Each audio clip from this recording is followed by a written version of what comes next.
DRM has kind of become like a dirty word in recent years, and well, I can't really blame people given some of the really horrible and restrictive DRM we've seen over the last couple of years. Of course, one of the worst examples has to be the one for SimCity, where the always online DRM basically crippled the game and made it an absolute disastrous launch, and people couldn't play it, and it was just a mess, as we already know.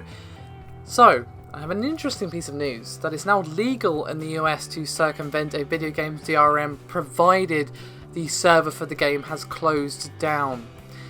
Now, it's still not legal to do so for any game that has only lost its online multiplayer features after server closure. Now, this is according to the Electronic Frontier Foundation, and they have been campaigning to the Library of Congress to change DRM laws it sees as out of date and user unfriendly. Now, I will put a link to the new rules in the description below this video. As I said, this does apply to the US for the moment. I suggest you give it a read if you're interested. Of course, it's rather lengthy and full of legal jargon, so be prepared to get stuck in if you're going to read that. But regardless, the EFF said, quote, "The librarian granted part of EFF's new proposal for an exemption to preserve abandoned video games. The new exemption allows players to modify their copy of a game to eliminate the need for an authentication server after the original server is shut down. Museums, libraries and archives can go a step further and jailbreak game consoles as needed to get the games working again.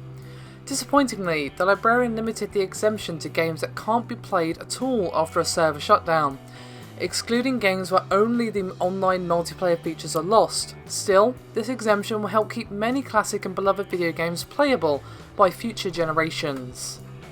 Now, of course, as with any legal ruling or anything to do with the law, the ins and outs of this are rather complicated, which is why I suggest you read the document which I have linked below. I have read it, but I'm obviously not from the US, I'm not overly familiar with US law, although I am slowly learning over my time of doing RGT.